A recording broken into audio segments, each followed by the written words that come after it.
আমার আল্লাহ যারা এই দুনিয়ার বুকে স্বৈরাচারের ভূমিকা পালন করেছে তাদেরকে জুতা পেটা করে দুনিয়া থেকে বিদায় করে দিয়েছে। আজকে যারা 15টা বছর এদেশে স্বৈরাচারের ভূমিকায় ছিল, এদেশের ছাত্র জনতা রাস্তার উপরে বুক পেতে দিয়েছে, এক সাইডে রাস্তায় দাঁড়িয়ে, এক সাইডে হাসপাতালে ওরা ইনজেকশন দিয়ে মেরেছে, তো আরেক সাইডে রাস্তায় বুক পেতে দিয়ে দেশের নতুন স্বাধীনতা দিয়ে দিয়েছে। এদেশের ছাত্র জনতা চেয়েছিল যে আপনার পদত্যাগ, আল্লাহ পাক রব্বুল আলামিন বলছেন আর রহমান আলাল আরশি ইস্তাওয়া, আমি আল্লাহ আসমান থেকে যা দেখতে পাই তোমরা জমিন থেকে তা দেখতে পাও না। তোমরা পদত্যাগ চেয়েছো, ও এদেশের আলেমদের উপরে যে নির্যাতন করেছে ওর পদত্যাগ নাই, বরঞ্চ ওকে দেশ ত্যাগ করে আমি আল্লাহ ছাড়ব। চিৎকার মেরে বলেন কে? এজন্য সেই শরীরের সবটুকু শক্তিকে একত্রিত করে কণ্ঠের আগায় এনে সেই মহান আল্লাহ পাক রব্বুল আলামিনের কালিমাতুশ শুকর আদায় করি। সকলে বলি আলহামদুলিল্লাহ। আর একটু চিৎকারে মেরে বলেন আলহামদুলিল্লাহ। দরুদ শরীফ পেশ করি সেই মানবতার মুক্তির দূত সাইয়্যিদুল মুরসালিন রাহমাতুল লিল আলামিন হযরত রাসূল করিম, সকলে বলুন সাল্লাল্লাহু আলাইহি ওয়াসাল্লাম। সম্মানিত হাজিরিন, বিগত কয়েক বছর যাবত আমাদের মাঝে এমন একটা সময় ছিল যে সময় আমরা এত সুন্দর একটি প্রোগ্রাম করার জন্য বিভিন্ন ক্ষমতাধরদের কাছে আমাদের ধারণা দিতে হতো। কথা বলেন, যদি আমাদেরকে মেম্বার সাহেব কোন রকম অনুমতি দিতেন তো চেয়ারম্যান সাহেব দিতেন না, চেয়ারম্যান সাহেব যদি অনুমতি দিতেন তো এমপি সাহেব দিতেন না, এমপি সাহেব যদি অনুমতি দিতেন তো ইউনূস স্যার দিত না। কথা বলেন না কেন? অথচ বলেন তো দেখি এই জমিনটা কার? আসমান কার? এই জমিনে যদি আল্লাহর জমিন হয়, আল্লাহর আসমান হয়, গোটা পৃথিবী যদি আল্লাহর হয়, আল্লাহর কিতাব নিয়ে কথা বলতে কোনো মানুষের অনুমতির প্রয়োজন মনে করি না। আজকে এই কোরআন আপনি দেখেন তো, কোরআনের ভিতরে ভাই চোরের বিচার আছে? কোরআনের ভিতরে চোরের বিচার নাই, ডাকাতের বিচার নাই, জেনাখোরের বিচার নাই, সুদখোরের বিচার নাই, হারামখোরের বিচার নাই। এই কোরআনের কথা বলতে গিয়ে যারাই খেপে, আমরা মনে করি এরা হলো চোর, ডাকাত এবং জেনাখোরের বাচ্চা। মাইক তো মাশাআল্লাহ ভাই, যেই জোরে বলতেছি আসতে খুব ভালো হচ্ছে। যাই হোক, কথা খেয়াল করেন, আমার দিকে তাকান, যেটা কপালে আছে তা তো হবে। ভাই চেষ্টা করছে, আসলে ভাইরেও দোষ না, তার জিনিসপত্র যা আছে আলহামদুলিল্লাহ, কিন্তু ভাই ভোল্টেজ পায় না। কি পায় না ভাই? কি পায় না বলেন? আমার নিজেরও ভোল্টেজ পাচ্ছে না। মাইকের কি দোষ দেব? একটা না কয়েকদিন প্রোগ্রাম, এখান থেকে 2 দিন আগে আপনাদের কয়রা বাস স্ট্যান্ড প্রোগ্রাম করলাম, গেল যা রাত গেল আপনাদের দক্ষিণ বেতকাশী, আজকে আপনাদের এখানে করে মোটামুটি রমজানের আগে ওয়ামা তৌফিকি ইল্লা বিল্লাহ। আপনারাও বাসেন, আমিও বাসি। তাহলে এই কোরআন, কোরআনের কথা যেখানে হয়, এখানে কিছু মানুষের বাধা ছিল কি ছিল না? বলেন, ছিল কি ছিল না? এর একটাই মাত্র কারণ, যখন কোরআনের কথা যেখানে হয় ঠিক ওইখানে ওই লোকটারই গায়ে পড়ে যে লোকটা চোর, যে লোকটা ডাকাত, যে লোকটা জেনাখোর, যে লোকটা সুদখোর। কথা বলেন না কেন? আজকে আপনি চিন্তা করে দেখেন, গোটা পৃথিবীর ভিতরে আবহমান কাল থেকে আজ পর্যন্ত যত মানুষ স্বৈরাচারের ভূমিকা পালন করেছে তাদেরকে আল্লাহ মাথা উঁচু করে বিদায় নিতে দেয়? সবাই বলেন দেয়? মাথা উঁচু করে বিদায় নিতে দেয় নাই। সম্মানিত হাজিরিন, আপনারা ইতিহাসটাকে একটু খুঁজে দেখেন। ফিরাউনের মতো এমন একজন ক্ষমতাধর মানুষ, আমরা জানতাম যে এই পৃথিবীর ভিতরে ছোট্ট বাচ্চা যারা সাঁতার জানে না এরাই পানিতে ডুবে মারা যায়। কথা বলেন না কেন? কিন্তু সুযোগ পাইলে আল্লাহ পাক রব্বুল আলামিন যারা স্বৈরাচারের ভূমিকা পালন করে এদেরকেও সুযোগ পাইলে সুবাই সুবাই দুনিয়া থেকে বিদায় করে। আপনি নীল নদে যখন গিয়ে ফেরাউন হাবুডুবু খাইতেছে, পানি খাইতে খাইতে যখন পেটে আর পানি যাবার মতো জায়গা নাই, তখন বলতেছে মুসার আল্লাহ আমারে বাঁচাও। কি বলছে ভাই? ঠেলার নাম একটু সবাই বলেন, ঠেলার নাম। কই ভাই মাইর কেরাম খাইতে পারো? কই মোটেও না। তো যদি বাইন্দি মারি তো যত পারো। ওই বাইন্দি মারলে তো আর বলার কিছু থাকে না, থাকে নাকি? ওই বাইন্দি যদি মারি তাহলে যত পারো। এখন ঠেলার নাম বাবাজি, যেই দেখে আর হয় না সেই বলতেছে মুসার আল্লাহ আমারে বাঁচাও। আমার আল্লাহ তো রহমানুর রহিম। কথা বলেন না কেন? আল্লাহর কাছে ক্ষমা চাইলে মাফ করে কি করে না?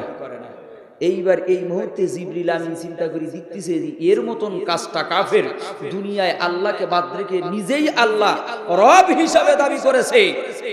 আমার আল্লাহ তো দয়াময়, মায়া আসতেও পারে।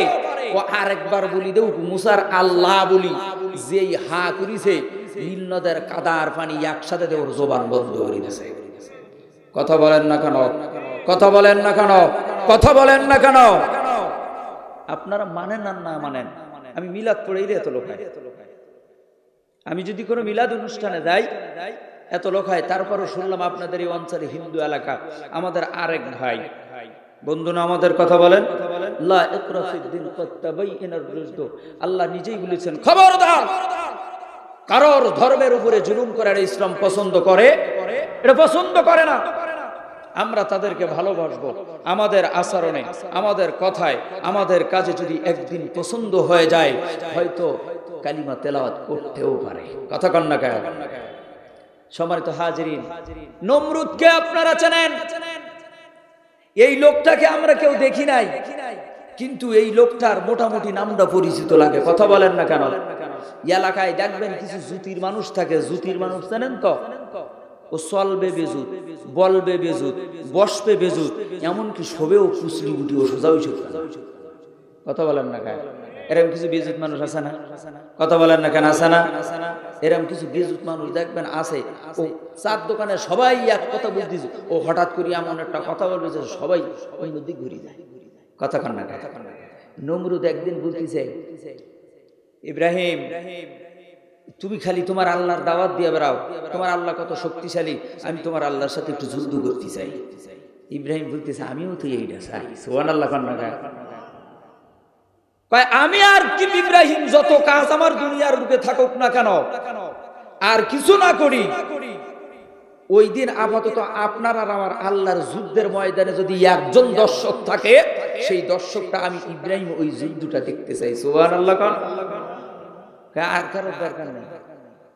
কত সুন্দর করে এবার নমরুদ বলতেছে যে আগামী বৃহস্পতিবার সকাল 10টায় তোমার আল্লাহর সাথে আমার যুদ্ধ হবে। কারণ আমার যা সৈন্য সমর্থ আছে, আমি এই সৈন্য সমর্থ আমার একটু গোছ করতে মোটামুটি 1 মাস সময় লাগবে। ওনার হস্তি বাহিনী আছে, পদাতিক বাহিনী আছে, অশ্ব বাহিনী আছে, বিবিশ্ব বাহিনী, অস্ত্র শস্ত্র, ঢাল তরোয়ার কামান বন্দুক নিয়ে 1 মাস ধরে সুন্দর করে তালবাড়ি স্কুল মাঠ ময়দানে একটা ডেক ফিস্ট করে সাজায় সুন্দর করে রাখছে। ইব্রাহিমের কাছে আইসা মুসকি মুসকি হাসে আর বলে, ইব্রাহিম কি ব্যাপার? আমি তো সব রেডি করলাম, কিন্তু তোমার আল্লাহ তো কিছু রেডি করে না। ইব্রাহিম বলে, দেন আপনার মতন মানুষকে সাইজ করতে আমার আল্লাহর পরিস্থিতি লাগে? কথা বলেন, লাগে? নমরুদকে ইব্রাহিম বলে। সকাল 10টা বেজে গেছে, বৃহস্পতিবার সকাল 10। সবাই যখন রেডি হয়ে গেছে, বন্দুক কামান দিয়ে রেডি হয়ে গেছে, ইব্রাহিম আস্তে আস্তে ঠিক আর 9টা 50 মিনিটে গিয়ে মাঠে ময়দানে হাজির হয়ে গেছে। ইব্রাহিম হওয়ার পরে চুপ করে বসে আছে। নমরুদ বলে, কই লোকজন তো কিছুই দেখি না, যুদ্ধ কেমনে করব? কই 10টা বাজু। সুবহানাল্লাহ কর না? কই 10টা বাজু, তারপরে বোঝা যাবে। 10টা বেজে গেছে। এইবার বলে, আপনি রেডি হন। 10টা কিন্তু বাজছে। কিছুক্ষণ পরে দেখা যায় আকাশ থেকে মেঘের মতো কি যেন গুনগুন করতে করতে আসতেছে। যেই 10টা বাজছে, মশার বাহিনী এসে এই মশা একেবারে প্রত্যেকটা সৈন্যর গায়ে গিয়ে যখন বসা শুরু করেছে, বলেন তো কামান কি কাজে লাগে? কথা বলেন না কেন? কাজে লাগে। এইবার নমরুদ বলতেছে, কি ব্যাপার ও ইব্রাহিম, যুদ্ধ কার সাথে করবো? যে এসে লেগেছে ওর সাথে একটু আগে করি না। সুবহানাল্লাহ কর না? আচ্ছা বলেন তো, মশার ডাকটা ভালো লাগে না খারাপ লাগে? ও যদি নাও কামড়ায়, কানের কাছে যে ঘ্যানর ঘ্যানর করলে ও রাগ হয়, কতক্ষণ না কে। এখন নমরুদির যখন সামনে এসে ঘ্যানর ঘ্যানর করতেছে, মারছে থাপ্পড়, থাপ্পড়ের বাতাসে ও জায়গা মতো ঢুকছে কোথায়? নাকের ভিতরে গিয়ে ঢুইকে শুরু করছে কামড়। এবার বলতেছে, ইব্রাহিম কিরে আমার নাকে কি? কই নাকে যাই হোক, টিটমিন জুতুর বাড়ি ছাড়া আর কিছু না। সুবহানাল্লাহ কান্না। তো জুতার বাড়ি মারা শুরু করে দিয়েছে। এক পর্যায়ে বলতেছে এই জুতুর কাজ হবে না, ও শক্ত বার্মিজ জুতুর কাজ না, শক্ত খড়ম জুতু দিয়ে পিটা। আমার আল্লাহ যারা এই দুনিয়ার বুকে স্বৈরাচারের ভূমিকা পালন করেছে, তাদেরকে জুতা পিটা করে দুনিয়া থেকে বিদায় করে দিয়েছে। আজকে যারা 15টা বছরে দেশে স্বৈরাচারের ভূমিকায় ছিল, এদেশের ছাত্র জনতা রাস্তার উপরে বুক পেতে দিয়েছে। এক সাইডে রাস্তায় দাঁড়িয়ে, এক সাইডে হাসপাতালে ওরা ইনজেকশন দিয়ে মেরেছে, তো আরেক সাইডে রাস্তায় বুক পেতে দিয়ে দেশের নতুন স্বাধীনতা দিয়ে দিয়েছে। এদেশের ছাত্র জনতা চেয়েছিল যে আপনার পদত্যাগ। আল্লাহ পাক রব্বুল আলামিন বলেন, আর রহমান ওয়ালাল আরশ ইস্তাওয়া, আমি আল্লাহ আসমান থেকে যা দেখতে পাই তোমরা জমিন থেকে তা দেখতে পাও না। তোমরা পদত্যাগ চেয়েছো, ও এদেশের আলেমদের উপরে যে নির্যাতন করেছে, ওর পদত্যাগ নাই, বরঞ্চ ওকে দেশ ত্যাগ করে আমি আল্লাহ ছাড়ব। বড় বড় বাঘা বাঘা রাজনৈতিক দল এত আন্দোলন করলো, লাভ হয়েছে না লস? কিন্তু যখন মাওয়াজ আর মুআইজের মতো সৈন্য দাঁড়িয়ে গিয়েছে, কয় আবু জেহেল তুই যত বড় চালাক হোস না কেন, তোর মতন চালাক মারতে গেলি বয়স্ক প্রাপ্ত কোনো সৈন্য দরকার না, বরঞ্চ শিশু বাচ্চা মাওয়াজ আর মুআইজই যথেষ্ট। আল্লাহু আকবার বলেন। সম্মানিত হাজিরিন, এজন্য গোটা পৃথিবীর বুকে যারা কোরআনের বিরুদ্ধে আচরণ করেছে, কোরআনের বিপক্ষে চলেছে, তাই সে যদি আওয়ামী লীগ হয়, কোরআন তাদের বিপক্ষে অবস্থান নেবে। যদি বিএনপি হয়, বিএনপির বিরুদ্ধে অবস্থান নেবে। যদি কোরআনের বিপক্ষে বাংলাদেশ জামাত ইসলামও কথা বলে, বাংলাদেশ জামাত ইসলামের বিপক্ষে কোরআন কথা বলবে। নারায়ে তাকবীর। দিলি ভালো কইরা দেন, না দিলে চুপ করে বয়।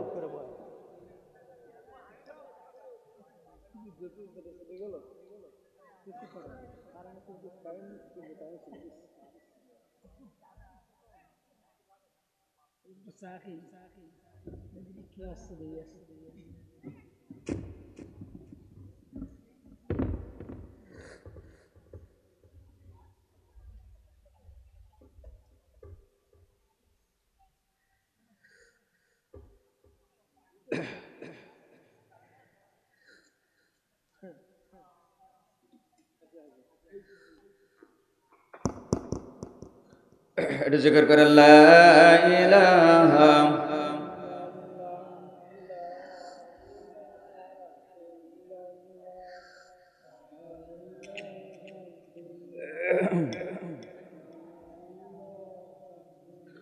লা ইলাহা ইল্লাল্লাহু মুহাম্মাদুর রাসূলুল্লাহ।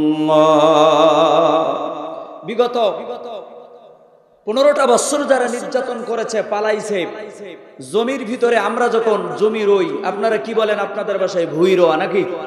কি তাই বলেন তো ভাই? ভুই রোয়া। ভুই রোবার পরে জমিনের ভিতরে কিছু আগাছা জন্মায়, কথা বলেন না কেন? এসে রাখেন না, তাড়ান। আমাদের দেশ থেকে স্বৈরাচারের মূল পালায় গিয়েছে, কিন্তু এখনো কিছু আগাছা আছে না নাই? সবাই চিৎকার মেরে বলেন আছে না নাই? মাঝে মধ্যে যেই জমিনের ভিতরে উঠছে কিছু আগাছা, যেই গজাইছে ঢাকার 32 নম্বর উজাও করে দিছি, তখন না। আর যদি নতুন করে কেউ গজায়, সাবধানে গজায়ের। এদেশের তৌহিদি জনতা, যুব সমাজ, 56,000 বর্গ মাইলের এই দেশটা আউলিয়া কেরামের দেশ, পীর মাশায়েখের দেশ, যুবকদের দেশ। এদেশে কোন স্বৈরাচার নতুন করে যদি মাথা গজায়, এদেশের তৌহিদি জনতা তাদেরকে কখনো ছাড় দেবে না। সম্মানিত হাজিরিন, খেয়াল করেন, কোরআনের ময়দানগুলোতে তারা বাধা দিয়েছে। কিন্তু লজ্জাজনক কথা যে দেশের বুকে 89% মুসলমানের দেশ, বাকি 11% বিভিন্ন প্রজাতির হিন্দু আছে, বৌদ্ধ আছে, খ্রিস্টান আছে, বিভিন্ন জাতির মানুষ। অথচ কোন হিন্দু কখনো কোরআনের ময়দানে বাধা দিতে আসেছে? কথা বলেন, এসেছে? আসে নাই। কোন বৌদ্ধ আসে নাই। এদেশে যত বাধা দিয়েছে সব মুসলমানের বাচ্চা। কথা বলেন না কেন? আমরাও বলবো, এই দেশে যদি আপনি আমাকে গালি দেন আমি কিছু বলবো না, আপনি আমার আব্বাকে গালি দেন আমি কিছু বলবো না, আপনি আমার বংশকে গালি দেন আমি কিছু বলবো না, কিন্তু এই দেশে কোরআন নিয়ে, ইসলাম নিয়ে, বিশ্ব নবীকে নিয়ে যারা ব্যঙ্গ করবে জিহ্বাকে কুত্তা দিয়ে খাওয়াই দেব। আপনি বোঝেন, এই দেশটা হলো মুসলমানের দেশ, আবাদ করেছে এরা মুসলমান। কোরআনের ময়দান দুনিয়ার বুকে সবচেয়ে শ্রেষ্ঠতম জায়গা। কথা বলেন না কেন? হযরতে হাসান বসরি রহমাতুল্লাহ আলাইহি উনি একদিন ওনার শাগিরদেরকে নিয়ে বসে ওয়াজ করতেছেন। এক পর্যায়ে উনি বলতেছেন যে আজ দুনিয়া ও কুল্লু জুলমাতুন, আমি দেখতেছি গোটা দুনিয়াটা হলো অন্ধকার। কি ভাই? একটু জোরে বলেন। গোটা দুনিয়াটা হলো, এক সময় আমাদের গ্রামে ছিল ল্যাম্প, সেরাক, হেরিকেন, হেসাক লাইট। কথা বলেন না কেন ভাই? এখন আর পাওয়া যায়? এখন যার বাড়িতে কারেন্ট নাই তার বাড়িতে সৌর বিদ্যুৎ। কথা বলেন না কেন? এত আলো তারপরেও অন্ধকার। হাসান বসরি রহমাতুল্লাহ আলাইহি বলতেছে অন্ধকার এ কারণে, তার কারণ হলো এই মানুষের মাঝে আলো গিয়েছে, হেদায়েতের আলো না, বরঞ্চ যে আলো গিয়েছে এই আলোটা মানুষকে আর অন্ধকারের দিকে নিয়ে যাচ্ছে। ভাইরা আমার কথা খেয়াল করেন, রাত্র অনেক হয়ে গেছে। হযরত হাসান বসরি রাহমাতুল্লাহ আলাইহি উনি যখন ওনার শাগিরদেরকে নিয়ে উনি ওয়াজ করতেছেন, আর দুনিয়াও কুল্লু জুলমাতুন, গোটা দুনিয়াটা হলো অন্ধকার দেখা যাইতেছে। এই দুনিয়ার ভিতরে তবে কিছু কিছু জায়গায় আলোর সন্ধান পাওয়া যায়। ওনার শাগিরদ মুরিদ বলতেছে হুজুর ওই জায়গাগুলো কোন কোন জায়গা? হযরতে হাসান বসরি রাহমাতুল্লাহ আলাইহি তখন ডাক দিয়ে বলতেছে শোনো বাবা, দুনিয়ার ভিতরে যে জায়গাগুলোতে আলো পাওয়া যায় এর এক নম্বরের জায়গা হলো মাজালিসুল কোরআন, যেখানে কোরআনের কথা বলা হয় ওই জায়গাটাই হেদায়েতের আলো পাওয়া যায়। ভাই আপনারা উঠতেছেন তার কারণ কি? খারাপ লাগতেছে নাকি? খারাপ লাগতেছে? খেয়াল করেন, আমি তো আলোচনায় যাইনি এখন। আপনি খেয়াল করেন, হযরত লুকমান আলাইহিস সালাতু ওয়াস সালাম উনি ওনার জীবনের ভিতরে 1000 বছর হায়াত পেয়েছিলেন। আচ্ছা বলেন তো ভাই দেখি, এখানে 1000 বছর হায়াতের কেউ আছেন নাকি? কেউ নাই। 2 পিঁড়ি মিলেও নাই, 3 পিঁড়ি মিলেও তো কারোর 1000 বছর হবে না। হযরত লুকমান আলাইহিস সালাতু ওয়াস সালাম 1000 বছর উনি হায়াত পেয়েছিলেন। এই 1000 বছর হায়াতের ভিতরে উনি বলছেন ইন্নী কদ্দামতু আরবাআতান আলফি মিনাল আম্বিয়া। নিজের সন্তানকে ডেকে বলছেন এ আমার সন্তান, আমি আমার জীবনে 1000 বছর আমি হায়াত পেয়েছি। 1000 বছর হায়াতের ভিতরে আমি লুকমান আলাইহিস সালাতু ওয়াস সালাম 4000 পয়গম্বরের খিদমতের সুযোগ আল্লাহ আমাকে দিয়েছে। আল্লাহু আকবার। 4000 নবী, 4000 পয়গম্বরের খিদমত করার পরে আমি একটা জিনিস বুঝেছি, ইয়া বুনাইয়া জালিসিল উলামা ওয়া জাহিলহুম বিরুকবাতাইন। তুমি যখন সময় পাইবা এই মাঝে মাঝে তুমি তোমার জীবিকা নির্বাহের জন্য দুনিয়ার বুকে যতগুলো কাজ তোমার করা লাগে এই কাজ করার পরে যখন অবসর টাইম পাইবা, এই অবসর টাইমে চার দোকানে গিয়ে সময় নষ্ট করবা না। এই অবসর টাইমে গল্প গুজবের ভিতরে তুমি সময় নষ্ট করবা না। এই যে সময় তুমি পাইবা এই সময়টা তুমি চেষ্টা করবা ইয়া বুনাইয়া জালিসিল উলামা ওয়া জাহিলহুম বিরুকবাতাইন। যখন তুমি সময় পাইবা তখন আলেমের কাছে গিয়ে একটু সময় দিয়া দিবা। আল্লাহু আকবার। অথচ দেখেন একটা সময় আমাদের মাঝে এমন একটা পরিবেশ ছিল যে পরিবেশের ভিতরে আমরা যখন 2 থেকে 3 জন টুপিওয়ালা এক জায়গায় থাকতাম। এক শ্রেণীর মানুষ সাথে সাথে প্রশাসনের কাছে সংবাদ দিয়ে বলতো, এই টুপিওয়ালারাই কিন্তু জঙ্গি মিটিং চালাইতেছে। কথা বলেন না কেন? আমরা জানতাম যে আল্লাহ পাক রব্বুল আলামিন হলো গায়েব, কিন্তু বিগত 15টা বছর আরো আরেকটা জানছি, আমাদের এই দেশে গায়েবী মামলা নামে আরেক গায়েবের সন্ধান পাওয়া গেছে। কথা বলেন না গায়েব কি গায়েবী মামলা ছিল কি ছিল না? আগে যখন প্রশাসন আসতো তো বলছে আপনি আমাকে অ্যারেস্ট করতে এসেন তো ওয়ারেন্ট দেখান, আর এখন যেই বলবেন যে ভাই আমারে তো ধরতেছেন, আমার কি মামলা, কয় তোর কি মামলা লাগবে তাই কয়, কতক্ষণ না গে কি তাই হয়েছে কি হয় নাই, কয় কি মামলা লাগবে তাই বল। এজন্য দেখেন আল্লাহ পাক রব্বুল আলামিন পৃথিবীতে কয়েকটা জায়গায় আলোর সন্ধান দিয়ে দিয়েছেন। একটার মধ্যে 1 নম্বর হলো মাজারিসুল কোরআন, মাজারিসুল উলামা, মাজারিসুল যিকরি, বাইতুল্লাহ, আল্লাহর ঘরগুলোতে যেমন আকাশের দিকে আমরা যেমন তাকাই, তাকানোর পরে যেমন দেখতে পাই, ওই আকাশের তারকারাজিগুলো যখন মিটমিট করে আমাদেরকে আলো দিয়ে দেয়, আল্লাহ পাক রব্বুল আলামিন কত সুন্দর একটা খুঁটিবিহীন ছাদের ব্যবস্থা আমাদের জন্য করে দিয়েছেন। দেওয়ার পরে ওর ভিতরে সুন্দর একটা ডিম লাইট জ্বালাই দিয়েছে, মিটমিট করে যখন জ্বলে দুনিয়ার মানুষ যেমন আকাশের দিকে তাকানোর কারণে আনন্দ উপভোগ করে, ভালো লাগে, ঠিক আকাশের ফেরেশতাগুলো যেমন জমিনের দিকে তাকানোর পরে জমিনের ভিতরে কিছু আলো দেখতে পায়, ওই ফেরেশতারা জিজ্ঞেস করে আল্লাহ আকাশে যেমন তারকাগুলো দেখে দুনিয়ার মানুষ আনন্দ পায়, আমরাও তো আকাশ থেকে দুনিয়ার দিকে তাকাই দেখি কিছু আলো পাওয়া যায়। রব্বুল আলামিন আকাশের আলো হলো তারকারাজি, কিন্তু দুনিয়ার যে আলো দেখা যায় আলোগুলো কিসের? আচ্ছা বলো তো দেখি, তোমার এই মাছটা মহিলা না পুরুষ? আচ্ছা ভাই, মাছকে হঠাৎ করে মহিলা পুরুষ বোঝা যায়? কথা বলেন না কেন? বোঝা যায়। জেলে বলতেছে বিপদ তো, মাছ তো ফ্রি খাইছে। এইবার জেলে কিছুক্ষণ চিন্তা করার পর জবাব দিতেছে, এই মাছ পুরুষ না মহিলা আমি নিজেই জানি না, রানী জানবে কি করে? তো রাখো। কিছুক্ষণ পরে বলতেছে, রানী মশাই আমার 40 বছরের অভিজ্ঞতা দিয়ে আমি বলছি, এই মাছটা পুরুষও না মহিলাও না, এই মাছটা হলো হিজলা। কি বলছে ভাই? এটা সবাই বলে। রানী মশার একটা হাসি লাগছে, কয় জেলে রে বলো তোমার এই মাছের দাম কত? বলে আমার মাছের দাম হলো 10 টাকা। কয় কোনো কথা নাই, এই মাছ আমি তোমার দাম দেবো 20 টাকা। জেলে খুশি না বেজার?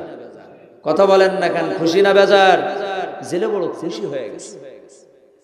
এবার যখন 20টা টাকা দিয়ে জেলে যখন এবার পকেটের ভিতরে টাকা নিয়ে আনন্দ চিত্তে হেঁটে হেঁটে যাইতেছেন, 5 টাকা জিনিস 10 টাকায় বেচলে মানুষ যতটা খুশি হয়, 10 টাকার জিনিস 20 টাকায় বেচলে তার সে ডাবল খুশি। এই খুশি মনে যখন যাইতেছেন, আর রাজ দরবারের গেটের সামনে ওইখানে দেখে একটা 1 টাকার কয়েন পড়ে রয়েছে। কয়েন ছিলেন তো আছে না আমাদের দেশে? 5 টাকা, 2 টাকা, 1 টাকা আগে ছিল, 5 পাই, 10 পাই, 1 পাই আগে ছিল। এখন যখন পাইছে জেলে ওই টাকাটা সুন্দর করে নিয়ে পকেটে ঢুকাইছে। রানী এই দৃশ্য দেখেই বলতেছে, ওরে জেলি রে, 10 টাকার মাছ 20 টাকায় বেচলি, তারপর ওই 1 টাকার মায়া ছাড়তে পারলি না। এই জেলে দিকে সব টাকা ফেরত দে, নাইলে তোরে কিন্তু শুলিতে চড়াই দিব, মৃত্যুদণ্ড দিব। তোরে 20 টাকা দিলাম, এরপরও তুই 1 টাকার মায়া ছাড়তে পারলি না।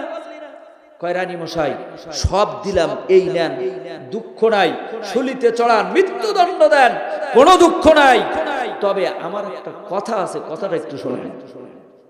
বলছে বলো তোমার কথাটা কি? কয় কথা হলো এই, আমি যখন যাচ্ছিলাম, যাওয়ার পরে দেখি যে এই টাকাটা ওখানে পড়া আছে, 1টা টাকার প্রতি আমার কোনো মায়া নাই, লোভ নাই, কিন্তু আমি দেখি ওই টাকার 1 কোটি রাজা খসরু পারভেজের ছবি আমাদের মুদ্রার ভিতরে ছবি আছে না নাই? বলেন আছে না নাই? কই দেখলাম ছবি, আর এক পাশে দেখলাম আপনার ছবি। যখন ওখানে পড়ে আছে, রাজ দরবারের সামনে দিয়ে যত মানুষ যাবে এই টাকাটা তারা পায়ের সাথে পদদলিত করবে। আমার মন বলছে যে আমার দেশের বাদশার মুখের উপরে পা দেবে, এটা আমি বরদাস্ত করতে পারলাম না। হয় আপনার মুখের উপরে দেবে, নাইলে রাজার মুখের উপরে দেবে। আমি জেলে এটা বরদাস্ত করতে পারি নাই, যার কারণে তুলি ওটার পকেটে ঢুকাই দিছি। রানী বলতিস কি তুই এত সম্মান করো? যা, কোনো কথা নাই। তোর 10 টাকার মাছ আমি যেহেতু 20 টাকা দিয়েছি, আর কোনো কথা নেই, তোরা আরো 20 টাকা দিলাম। এত সম্মান দেখালি, তোর 10 টাকার মাছ আমি তোরে 40 টাকা দিয়েছিলাম। কয় টাকা? কথা ছিল ফ্রি খাওয়াবে, কথা ছিল কি ফ্রি খাওয়াবে। এখন দাম হয়ে গেছে কত? 40 টাকা। আবার আনন্দ চিত্তে যাইতেছেন। রাজামশাই তো চুপ করে বসে বসে শুধু দেখতেছে। রানী বলতেছে কি ব্যাপার, খাওয়াবো ফ্রি, কিন্তু সাইড ডবল দাম দিত মাছ খেললাম। যাইতেছে গেটের সামনে দিয়ে আবার ডাকতেছে, এই চলে। বাদশা বলতেছে আর ডেকি না, তারই 40 টাকার জায়গায় এবার 80 টাকা দেওয়া লাগবে। এজন্য দেখেন বাবাজিরা আমার, টাকার ভিতরে ছবি থাকলে কখনো সম্মান পাওয়া যায় না। রাস্তার মোড়ের ভিতরে ভাস্কর্য তৈরি করলে কখনো সম্মান পাওয়া যায় না। অনেক সময়ের পরিবর্তনে দেখা যাবে ওই ভাস্কর্যের উপরে এই বাঙালি জাতি প্রসাব করে দিয়েছে। এজন্য দেখেন কত সুন্দর করে আল্লাহ পাক রব্বুল আলামিন বললেন, মূসা, পৃথিবীতে মানুষ সম্মান চায়, আমিও মানুষকে সম্মান দিতে চাই। নেতার পাশে দাঁড়ালে সম্মান পাওয়া যায় না, ভাস্কর্য তৈরি করলে সম্মান পাওয়া যায় না, মুদ্রার ভিতরে ছবি দিলে কখনো সম্মান পাওয়া যায় না। আমি আল্লাহ সম্মান দেই তাকওয়ার ভিতরে, ওয়াত্তাকুল্লাহ।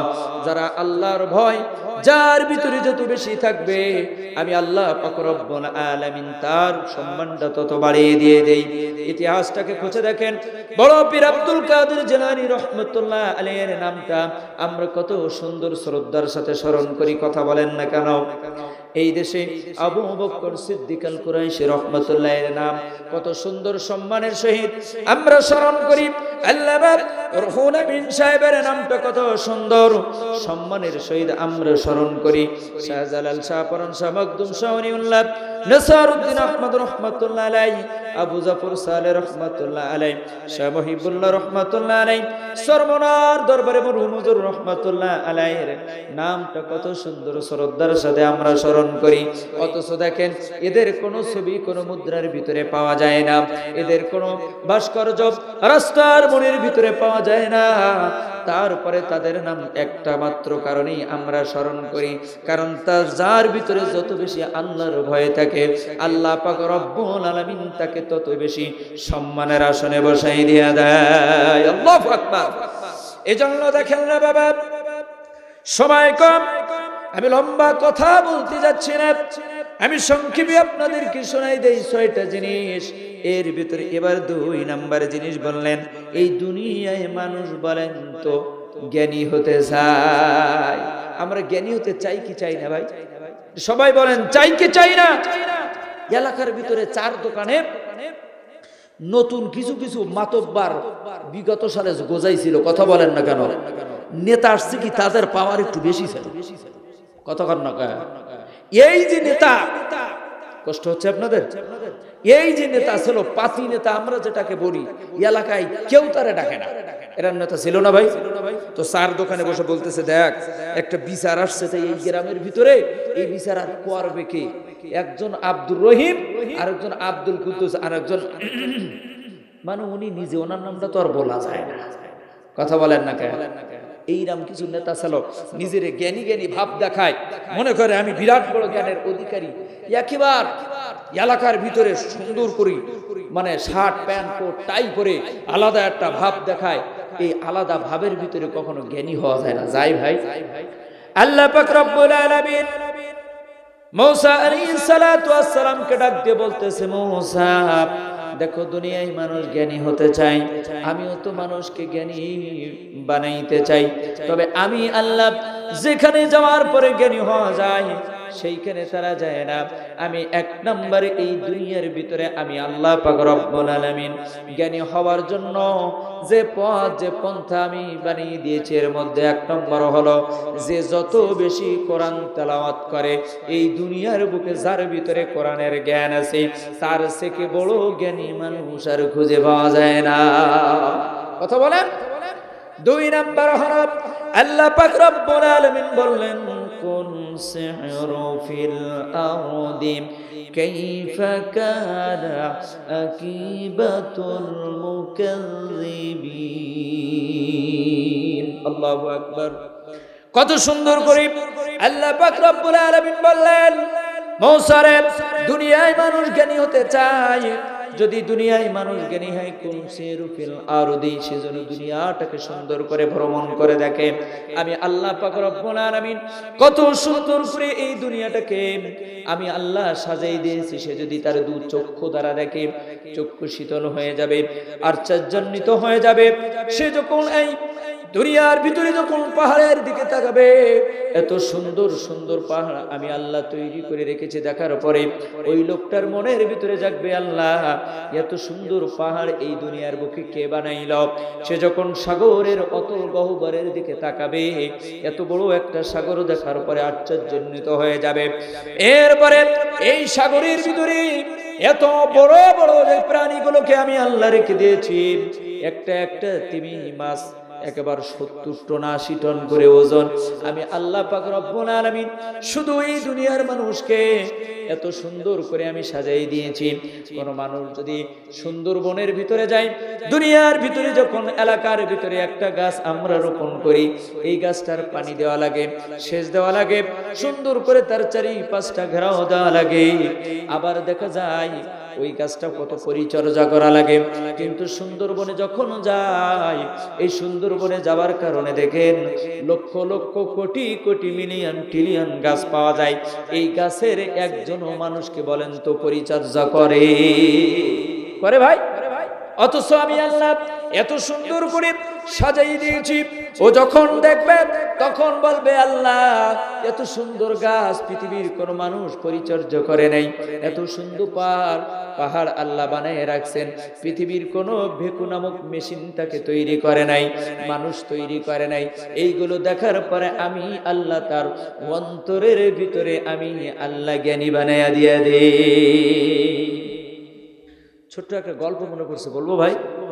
বলবো। কিছু কিছু মানুষ উঠতেছেন, আসলে অনেক সময় হয়েছে তো আপনারা বসেছেন, এই দেখেন বসার আমাদের এখানে যারা আছে এর ভিতরে কিছু পানখোরও আছে, আছে না নাই? সবাই বলেন। চা খোর আছে, আছে না নাই?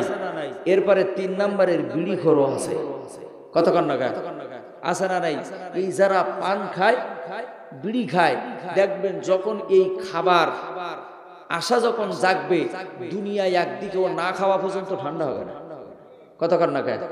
আমার মসজিদের মুয়াজ্জিন আছে, আমার মসজিদের মুয়াজ্জিন আমার এত পরিমাণে পান খায় ভাই, বিশ্বাস করেন ছাগলেও তো খায় না, এত পরিমাণ পান খায় একদম সারাদিন। মোটামুটি সারাদিন 100 কেজির নিচে তার দিন কাটে। তাহলে এবার চিন্তা করেন, ছাগলেও খায় অত ভাই। উনি একবার আমার বলতে, হুজুর আপনি একা শুধু প্রোগ্রাম করি বেড়ান, আমার একটু নেন না। আমি বললাম, দেখেন এবার যখন যাব দূরের কোনো প্রোগ্রামে তো আপনাকে নিয়ে যাবো। তো আমার একটা প্রোগ্রাম পড়ছে বরিশাল বাকেরগঞ্জ, তো মোটামুটি দূরে না ভাই? তা উনি বলছে, আমি বললাম যে আপনি বরিশাল বাকেরগঞ্জে যাবেন? যাবো না মানে? চলেন। বাবারে বাবা, যাবার সময় দেখি মোটামুটি 3-4 পন পান তার থলির ভিতরে আছে। কয় মানে থুলি এত বড়, আমি এত বড় থুলি নিয়ে যাবেন কই? এই রাত্রে যাব, দিনে যেহেতু দূরের পথ, সকালে বাইর হব, আবার পরের দিন সন্ধ্যার আগে পরবর্তী প্রোগ্রামে হাজির হব, এতক্ষণ তো থাকবো না। আপনি এত পান না যান? কই ইতিতে টেনশন আছে কুলুবি কিনা। বাবা রে বাবা, যাক যে কথা সেই কাজ। ও বাবা, দেখলাম রাত্রি উঠি কুলিগুলিও পান খায়। কত বোঝেন নাই ভাই? এরম বান্দা আছে না নাই? এইবার মোটামুটি ওখানে প্রোগ্রাম করলাম, সকালবেলা খুব ভোরে নতুল্লাবাজ বাস স্ট্যান্ড থেকে বাসে উঠলাম। ওঠার পরে বাস যখন ছেড়ে দিয়েছে, কিছুক্ষণ পরে দেখি মোটামুটি আপিস টিপিস শুরু করে গেছে। আমরা এরম করেন কা? কয় সব নিছি, আমার সে পান নীতি বুঝে নেই। আচ্ছা ভাই বলেন দিন বিপদ ঘটছে না ভাই? কয় পান নীতি মনে নাই। যাই হোক উনি তারপরেও বসা আছে। কিছুক্ষণ পর বলতে হুজুর আমি কিন্তু আর থাকতে পারতেছি না। আমি বললাম আমার কিছুই করার নাই, আপনি চুপ করে বসেন, খুলনায় নেমি আগে প্রথম কাজ আপনার পান। কয়টা ঠিক আছে। এবার কিছুক্ষণ পর আমার বলতে হুজুর আপনি একটু গাড়িটা থামাই বলেন না। আমি কেন? সামান্য দুধু পান নেতা। আমি কে আপনি কোনো কথা বলেন? এটা ডাইরেক্ট গাড়ি, এই ডাইরেক্ট গাড়ি কি পান নেওয়ার জন্য কি থামে ভাই? থামে ভাই, এ থামে ভাই? আপনি হুজুর মানুষ বললি শুনবেন? আমি বললাম না শুনবেন, আমি বলতে পারবো না, আপনি চুপ করে বসেন। এইবার কিছুক্ষণ পরে ও আবার আমার বলতে হুজুর আমি কিন্তু আর থাকতে পারতিস নেই। আমি বললাম কোনো কথা নেই, চুপচাপ বসে থাকেন, আর কোনো কথা নেই আপনার সাথে। কিছুক্ষণ পরে দেখি ও হাতের ভিতরে কিছুটা তামাক নেছে, চেনেন তো আপনারা? তামাক কিছুটা হাতে নেছে আর একটু শূন্যে মোটামুটি গাঁজা ডলার মতো ডলা শুরু করে দিয়েছে।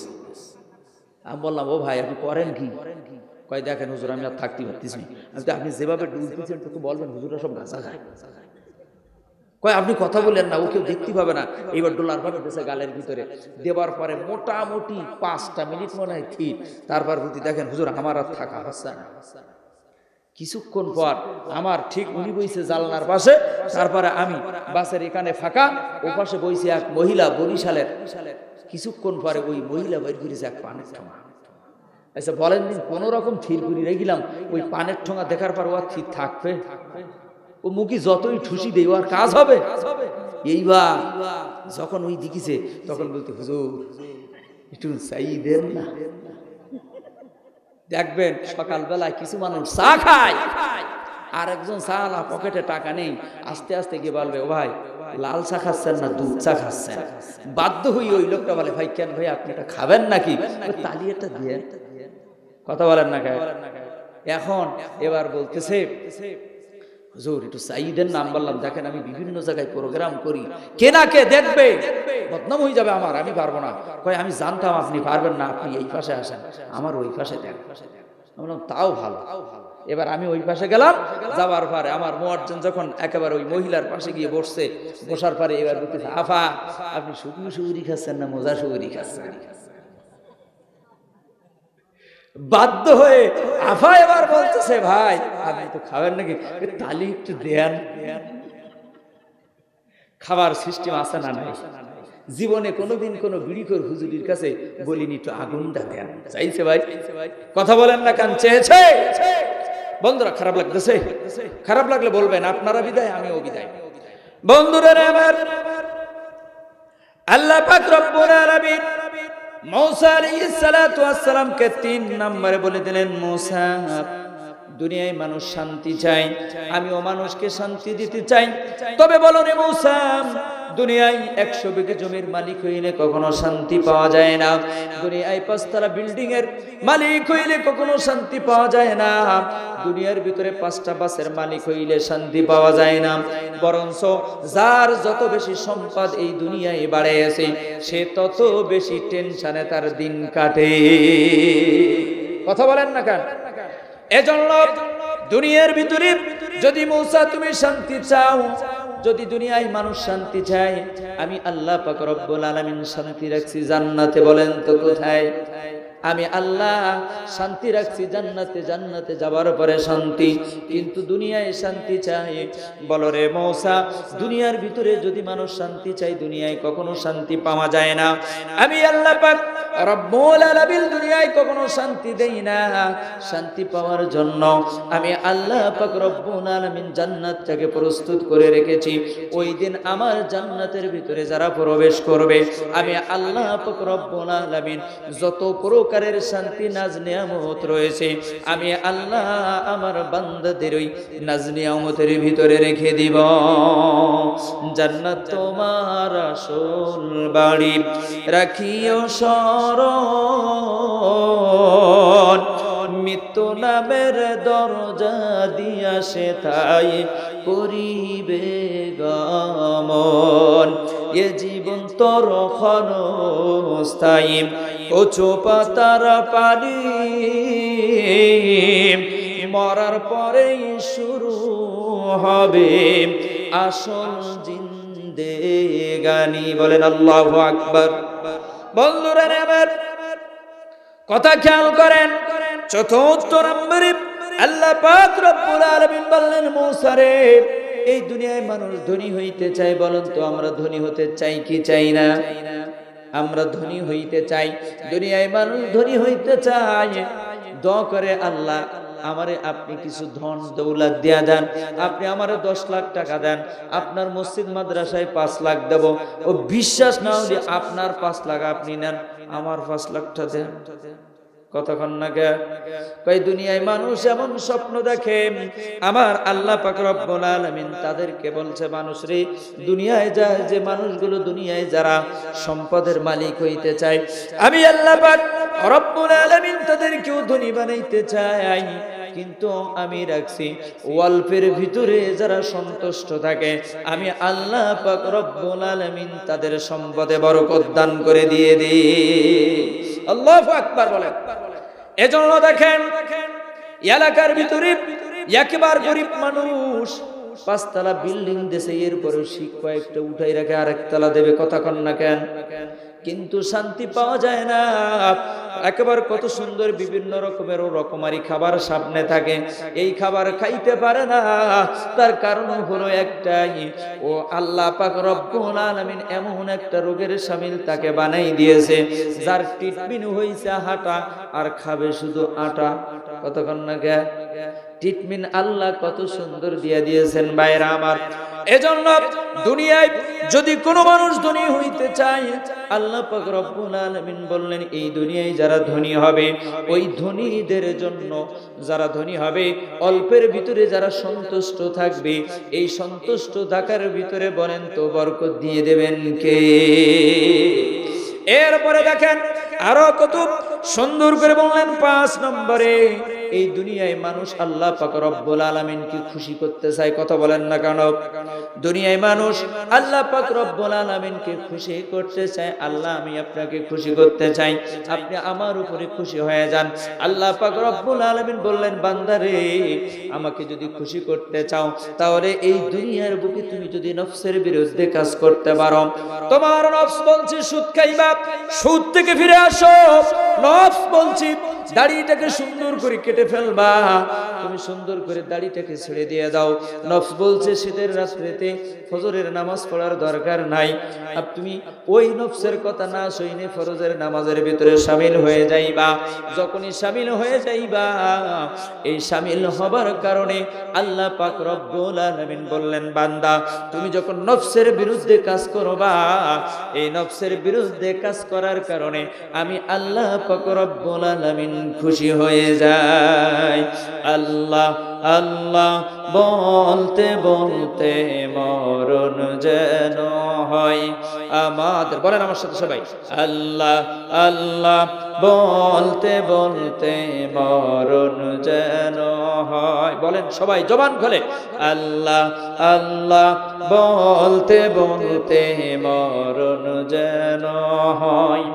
মরণ কালে জবানে যেন, মরণ কালে জবানে যেন কালিমা নসিব হয়।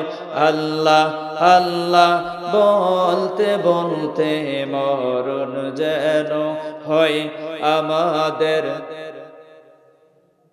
বলেন আল্লাহ আল্লাহ মরণ যেন হয়। কবর হলো এমন বাড়ি, যে বাড়ির নাই ঠিকানা, এমন অন্ধকার ঘর, যেই ঘরের নাই বিছানা। আছে নাই ভাই? কবর হলো এমন বাড়ি, যে বাড়ির নাই ঠিকানা, এমন অন্ধকার ঘর, যে ঘরের নাই বিছানা। ইমান আমল নিয়ে মরলে কবর, কোরআন হাদিসের আমলে কবর আলোকিত হয়। আল্লাহ আল্লাহ বলতে বলতে মরণ যেন হয় আমাদের। বলেন আল্লাহ আল্লাহ বলতে বলতে মরণ যেন হয়, মরণ কালে জবানে যেন, মরণ কালে জবানে যেন কালিমা নসিব হয়। আল্লাহ আল্লাহ বলতে বলতে মরণ যেন হয়। মুনকার নকিরের তিনটি প্রশ্নের জবাব সঠিক হলে কবর থেকে জান্নাত অবধি দরজা যাবে খুলে। আল্লাহু আকবার। মুনকার নকিরের তিনটি প্রশ্নের জবাব সঠিক হলে কবর থেকে জান্নাত অবধি দরজা যাবে খুলে, তোমার দরজা যাবে খুলে। রোজ হাসরের কঠিন দিনে, রোজ হাসরের কঠিন দিনে নেই কোনো ভয়। আল্লাহ আল্লাহ বলতে বলতে ওই আমাদের আল্লাহ আল্লাহ বলতে বলতে মরণ যেন হয়, মরণ কালে জবানে যেন, মরণ কালে জবানে যেন কালিমা নসিব হয়। আল্লাহ আল্লাহ বলতে বলতে, আল্লাহ আল্লাহ বলতে বলতে। খারাপ লাগতেছে বন্ধুরা রে আমার? 6 নম্বরে আল্লাহ পাক রব্বুল আলামিন বললেন, মূসা দুনিয়ায় মানুষ যখন দোয়া করে প্রত্যেকটা মানুষ বলতে থাকে আল্লাহ এই দোয়া আমরা করি, এই দোয়াটা তুমি কবুল করে নিয়ে নাও। কথা ঠিক কিনা বলেন? বলো রে মূসা, আমি আল্লাহ তো তার দোয়াটাকে কবুল করে নিতে চাই, কিন্তু বলো রে মূসা দুনিয়ায় মানুষ হারাম খায়, সুদ খায়, ঘুষ খায়, জেনা ব্যভিচার করে, হারাম খায়। এই হারাম খাদ্য যখন তার পেটের ভিতরে থাকে, বলো তো মূসা হারাম খাদ্য পেটের ভিতরে রাইখা যখন দোয়া করে, বলো তো মূসা ওই হারাম খোরের দোয়াকে আমি আল্লাহ কবুল করতে পারি? হারাম খোরের দোয়া কি আল্লাহ কবুল করে? বন্ধুরা রে আমার, আল্লাহ পাক রব্বুল আলামিন বলেন, ইয়া আইয়ুহান নাসু কুলু মিম্মা ফিল আরদি হালালান তাইয়্যিবা ওয়া লা তাত্তাবিউ খুতুওয়াতিশ শাইতান ইন্নাহু লাকুম আদুউম মুবিন। আল্লাহু আকবার বলেন। এতক্ষণ পারা আয়াতের ভিতরে আসলাম। বন্ধুরা আমার, আল্লাহ পাক রব্বুল আলামিন বলে দিয়েছেন মানুষে দুনিয়ার বুকে, ইয়া আইয়ুহান নাস, হে মানুষ সকল, সকলকে বলে দিয়ে দিলেন বলো তোমরা খাও মিম্মা ফিল হালালান তাইয়্যিবা, মিম্মা ফিল আরদি, জমিনের বুকে যা আছে হালালান, আমি যেটাকে হালাল করে দিয়েছি, এই হালাল যত পারো খাও। এই হালাল খাইয়া যদি তুমি আমার কাছে দোয়া করো, আমি আল্লাহ পাক রব্বুল আলামিন তোমার ওই দোয়াটাকে সাথে সাথে আমি আল্লাহ কবুল করে নিয়ে নেব। এখন দেখেন রে বাবা, এই দুনিয়ার বুকে হালাল খাদ্যের একটা আসর বলেন তো আছে না নাই? সবাই বলেন আছে না নাই? পৃথিবীর বুকে যে প্রাণীগুলো হারাম খাদ্য খায়, যেমন মৃত প্রাণী খায়, এই হারাম হিংস্র প্রাণী যারা এই পৃথিবীর বুকে আছে, যত হিংস্র প্রাণী আপনারা দেখবেন, এই হিংস্র প্রাণীগুলোর ভিতরে হারাম খাদ্য খাওয়ার কারণে তাদের শরীরের ভিতরে হারামের একটা বৈশিষ্ট্য পাওয়া যায়। উদাহরণ যেমন কুকুর। কুকুর চেনেন ভাই? চিনেন তো নাকি? কোরআনের ভাষায় তার নাম হলো কল। এই কুকুর এমন একটা প্রাণী, আল্লাহর রাসূল বলেন এত পরিমাণ হারাম একটা প্রাণী এই কুকুর। এই কুকুর যদি ভিজা থাকে, আর এই ভিজা কুকুর যদি কারোর গায়ের ভিতরে একটু স্পর্শ করে, কুকুরও নাপাক, যার গায়ে স্পর্শ করবে ওও নাপাক। এটা না মাসলা? এর কথা খেয়াল করেন। এবার সুন্দর করে বলতেছেন, এই কুকুর এমন একটা প্রাণী যদি কারোর ঘরের ভিতরে থাকে, ওই ঘরের ভিতরে রহমতের ফেরেশতা প্রবেশ করে না। আল্লাহ রাসূল মা আয়েশা সিদ্দিকার ঘরের ভিতরে যখন অবস্থান করতেছেন, অবস্থান করাকালীন সময় হঠাৎ জিবরিল আমিন এসে দরজার সামনে দাঁড়ায় রয়েছে। যখন আল্লাহ রাসূলকে দূর থেকে দরজার গেট থেকে সালাম জানাইতেছেন, আসসালামু আলাইকুম ইয়া রাসূলুল্লাহ, আসসালামু আলাইকুম ইয়া হাবিবাল্লাহ বলে যখন সালাম দিয়েছেন, আল্লাহ রাসূল বলতেছেন, ভাই জিবরাইল আপনি আমার ঘরের ভিতরে প্রবেশ করেন। তখন জিবরিল আলাইহিস সালাতু ওয়াস সালাম জবাব দিতেছেন, ইয়া রাসূলুল্লাহ, ইয়া হাবিবাল্লাহ, আমি তো চাই আপনার হুজুরের ভিতরে আমি প্রবেশ করব, কিন্তু আপনার হুজুরের ভিতরে নাপাক থাকার কারণে আমি জিবরিল আমিন আপনার ঘরের ভিতরে প্রবেশ করতে পারি না। আল্লাহর নবী বলতেছেন, আয়েশাকে ডাকতে বলেন, আয়েশা আমার ঘরের ভিতরে হারাম কোথা থেকে আসলো বলো। বলে ইয়া রাসূলুল্লাহ, আমার জানা মতে কোনো হারাম আমার ঘরের ভিতরে নাই। তবে যখন সকালবেলা ইমাম হাসান এবং হুসাইন দুইজনে একটা কুকুরের ছানা নিয়ে ঘরের ভিতরে প্রবেশ করেছিল, হয়তোবা ওই কুকুরের লোম পড়ার কারণে আমার ঘরটা নাপাক হয়ে গেছে। কত মারাত্মক জিনিস ভাই, লোমের কারণে ঘরটা নাপাক। সাথে সাথে আল্লাহর নবী ডাক দিয়ে বললেন, আয়েশা যত সম্ভব আমার এই ঘরটাকে সুন্দর করে পরিষ্কার করে দিয়ে দাও। এই পরিষ্কার করার কারণে জিবরিল আমিন আবার ঘরের ভিতরে প্রবেশ করেছে। আচ্ছা বলেন তো দেখি ভাই, এই কুকুর হারাম খায় না হালাল খায়? হারাম। এলাকার যত মৃত প্রাণী আছে, এই মৃত প্রাণী দেখবেন এই কুকুরে ভক্ষণ করে। এখন বলেন তো দেখি, কুকুরের ডাক ভালো লাগে নাকি খারাপ লাগে? ও যখন ডাকে তখন ভয় লাগে, কতক্ষণ না খা। কিন্তু আপনার বাড়ির ভিতরে সামান্য একটা বিড়াল যখন আপনার দুধ খায়, হালাল খাদ্য খাওয়ার কারণে ও নাপাক না কোলে করে নিয়েও নামাজ পড়া যায়, ওর লোম কখনো নাপাক না। কিন্তু হিংস্র একই জাতের প্রাণী, একটু বড় হলো কুকুর, হারাম খাওয়ার কারণে ওদের শরীরের যা করবে সব নাপাক।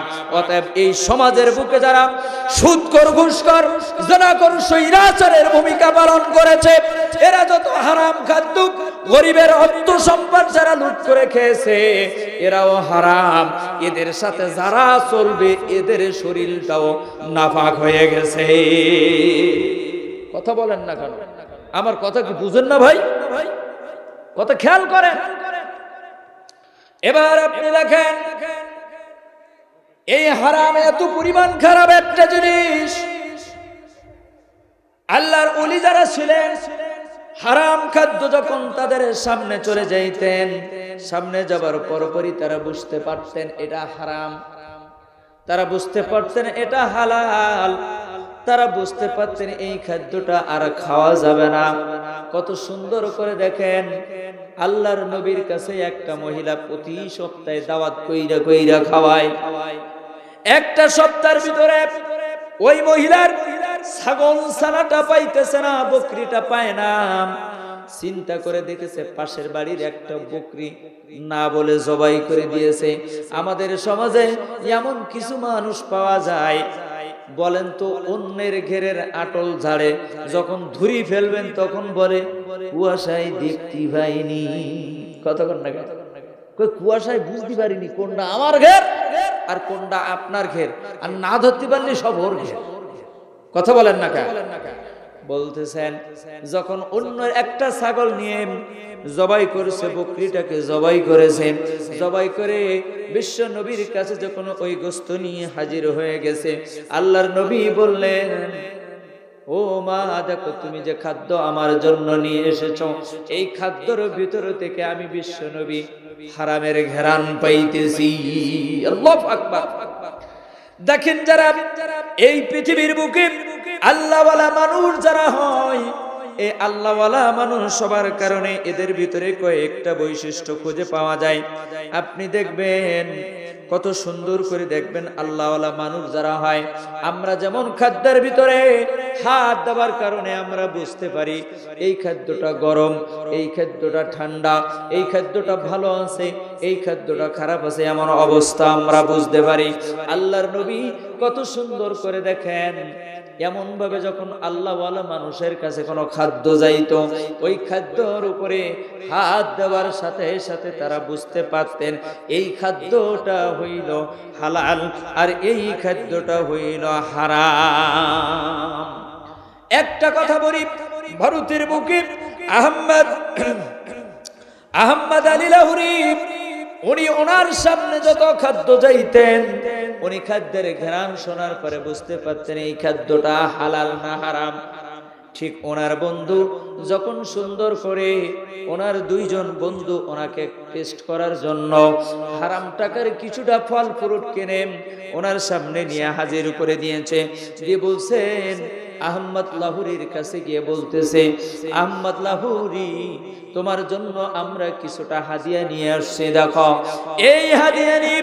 যখন আহমদ লাহোরীর পাশে গিয়ে যখন দাঁড়াইছেন, দাঁড়ানোর পরে আহমদ লাহোরী যখন সামনে গেছেন, যাবার পরে বলতেছেন এই খাদ্যের ভিতরে আমি আহমদ লাহোরী হারামের ঘ্রাণ পাইতেছি। আল্লাহু আকবার। কেমন মানুষ দেখেন, কেমন জীবন তারা গঠন করেছে।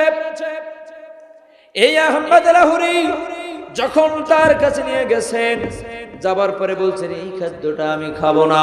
উনি খাদ্যটা দুইটা ভাগ করে ফেলেছে, দুইটা ভাগ করে বলতেছেন একটা হলো হারাম আর একটা হলো হালাল। দুইটা ভাগ করে উনি দেখাই দিয়েছেন। আমাদের মাযহাবের ইমামে আজম আবু হানিফা রাহমাতুল্লাহ আলাইহি, ওনার ছাত্র আবু ইউসুফের বাড়িতে উনি গিয়েছেন। যাবার পরে কত সুন্দর করে দেখেন আবু ইউসুফের বাড়িতে যাওয়ার কারণে ওনাকে খাদ্য দিয়েছেন। উনি এমন খাদ্য খেয়েছেন যে একাই 4 জনের খাদ্য একাই খেয়ে ফেলেছে। এরম মানুষ আছে না নাই? সবাই বলেন আছে না নাই? একাই 4 জনের খাবার একাই সাবার। এবার ডাক দিয়ে বলতেছি ভিতর থেকে ইমাম আবু ইউসুফের সন্তান বলছে, আব্বা জান কি ব্যাপার, আমাদের দাদা এত পরিমাণ খাদ্য কেন খাইল? আমার দাদা কি ইমামে আজম আবু হানিফা সুন্নাত তরিকা জানে না? একটা ভাগ খাদ্য, একটা ভাগ পানি, আরেকটা ভাগ খালি থাকবে, তাওরে এত খাবার কেন খাইলো আমাদের দাদা? তার কারণটা কি?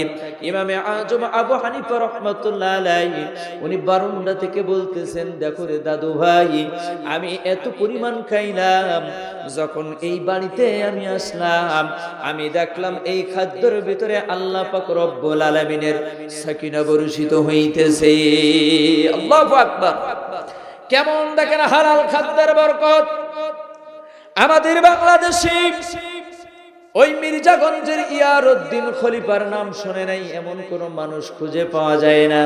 এই ইয়ারউদ্দিন খলিফা উনি যখন ওনার ওই মির্জাগঞ্জের নদীর পারে বসে বসে আল্লাহর ইবাদত করতেন, ঠিক ওই জায়গার একজন পুলিশ অফিসার ইয়ারউদ্দিন খলিফাকে একদিন একটা টিফিন ক্যারিয়ারি করে কিছুটা খাদ্য দুপুরের খাবার প্রেরণ করে দিয়েছেন। দুপুরের খাবার যখন ইয়ারউদ্দিন খলিফার কাছে যখন দুপুরের খাবার গিয়েছে, যাবার পরে ইয়ারউদ্দিন খলিফা ওই দুপুরের খাবারটা নেবার পরে দেখেন এর ভিতরে হারামের ঘ্রাণ পাওয়া যাইতেছে। নদীর কাছে নিয়ে বলতেছেন, খাবারের টিফিন ক্যারিয়ার যখন করলেন দেখেন কই মাছ ভাজি করা, এরপর কত সুন্দর করে কই মাছকে ডাক দিয়ে বলতেছেন, ও কই মাছ রে, দেখ এত সুন্দর ভাজি আমি খাইতে পারলাম না, কারণ তোমার ভিতরে হারামের ঘ্রাণ পাওয়া যাইতেছে। আমি ইয়ারউদ্দিন খলিফা কখনো হারাম খাই না। এবার ইয়ারউদ্দিন খলিফা এবার যখন ওই মাছটা নিয়ে নদীর কাছে গিয়ে ছেড়ে দিতেছে আর বলতেছেন, ও নদীর মৃ, ও মাছ, তোকে যেহেতু খাইতে পারলাম না, যা নদীর বুকে তোরে ছেড়ে দিলাম, আল্লাহ এই মাছের জীবন দিয়ে দাও, এই মাছ জীবন নিয়ে আবার নদীর ভিতরে চলে যাক। এই দোয়া যখন করলেন সাথে সাথে ভাজা মাছ জীবিত হয়ে নদীর মধ্যে চলে গেছে। এই দৃশ্য এক দোফাদারটা দেখে গেলিস, কিরা দেখছে ভাই? আমি শেষ করছি, চিন্তার কারণ নাই। দোফাদার দেখছে, দোফাদার দেখার পরে এই কথা গিয়ে পুলিশ ওই অফিসারকে বলছে, অফিসার তো রেগে ফায়ার, কি আমি একটা খাদ্য দিলাম আর ইয়ারউদ্দিন খলিফা এই খাদ্য না খাইয়া নদীর ভিতরে ফেলাই দিয়েছে।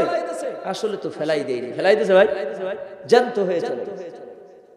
এবার যখন ওই পুলিশ অফিসার এসে বলতেছে, ওই মৌলভী শোনো, আমি কত কষ্ট করে তোমার জন্য বাজার থেকে সদাই করলাম, মাছ আমি কিনলাম, কেনার পরে আমি তোমার কাছে দিলাম, তুমি সুন্দর করে এইটাকে খাইবা, না খাইয়া নদীর ভিতরে ফেলাই দেছো। ও মৌলভী শোনো, আমার খাদ্য আমাকে ফিরাই দিবা, নাইলে তোমাকে গাইবি মামলার আসামি বানাবো। বুঝেন নাই ভাই? ভয় ছিল কি ছিল না? বলেন ছিল কি ছিল না? এই যখন ইয়ারউদ্দিন খলিফার কানে গেছে, ইয়ারউদ্দিন খলিফা তখন বলতেছে, আল্লাহ তুমি আমারে বাঁচাও। তখন নদীর কাছে গিয়ে বলছে, নদী রে, তোর কাছে আমি আল্লাহর নিয়ামতকে ছেড়ে দিয়েছিলাম, আজকে যদি এই খাদ্য না ফিরাই দেই, এই পুলিশ অফিসার আমাকে ছাড়বে না, গাইবি মামলার আসামি বানাবে। অতএব হে নদী, তুমি আমার খাদ্য আল্লাহর হুকুমে আবার ফিরাই দাও। সাথে সাথে ভাজা মাছ জ্যান্ত হয়ে যেমন চলে গেছে, ঠিক তেমনি জ্যান্ত হয়ে আবার তার কাছে ফিরে এসেছে। আল্লাহু আকবার। দেখেন, হারাম জিনিস হারামের বৈশিষ্ট্য পাওয়া যায়। অতএব যারা এই দুনিয়ায় হারাম খায় তাদের আচরণটা হয় রুক্ষ এবং হিংস্র টাইপের। কথা বলেন না কেন? এজন্য এই দুনিয়ায় আমি এতটুকু বলবো, এই সমাজের বুকে যারা গরিবের সম্পদকে লুণ্ঠন করে খেয়েছে, হারামে কখনো আরাম পাওয়া যায় ভাই? বলেন তো, আরাম পাওয়া যায়?